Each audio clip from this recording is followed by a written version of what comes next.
వెళ్ళి ఈ విషయాలన్నింటిపై విశ్లేషణ చేసిండు. కాబట్టి దాన్ని కూడా మనం ఉపయోగించుకొని ఒక వాదనను పెంపొందించటం, రెండు కోర్టులో కూడా ఈ కొట్లాట కొనసాగించడానికి మరి అవసరమైతే ఈ లీగల్ విషయాల మీద పూర్తి అనుభవం ఉన్నటువంటి వాళ్ళు కూర్చొని ఒక చిన్న కమిటీని తయారు చేసి ఆ అవసరమైతే ఆ లీగల్ న్యాయశాస్త్ర నిపుణుల సహకారంతో మళ్ళీ మనం సుప్రీంకోర్టు వెళ్ళడానికి ప్రయత్నం చేయాలి. మూడవది చాలా కీలకం, రాజకీయ పార్టీలన్నింటినీ కూడా వాళ్ళ వైఖరిని స్పష్టం చేయమని కూడా మనం అడగవలసిన అవసరం ఉంది. ఆ విషయంలో కూడా ఖచ్చితంగా అన్ని పార్టీలు వెళ్ళి మాట్లాడటం కూడా అవసరం అని చెప్పి నేను భావిస్తున్నా.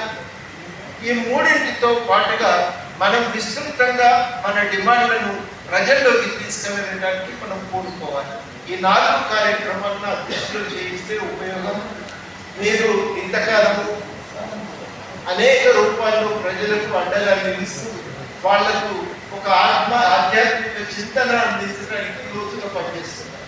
ఇప్పుడు ఆ పనితో పాటు ఈ సామాజిక విముక్తి కోసం కూడా ఒక పని అదనంగా చేయవలసిన అవసరం ఉంటుంది.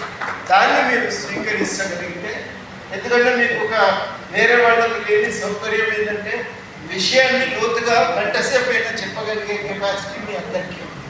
ఆ అవకాశం ఉంది, నైపుణ్యం ఉంది. కాబట్టి దాన్ని సద్వినియోగం చేసి ముందు మన వాళ్ళందరికీ విషయాలపైన ఒక అవగాహన కల్పించడం చాలా అవసరం.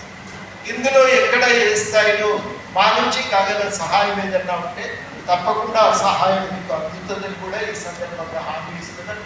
మేము కూడా ఇంటర్నల్గా ఒక సెమినార్ పెట్టాలని నిన్ననే తీర్మానించుకున్నాం.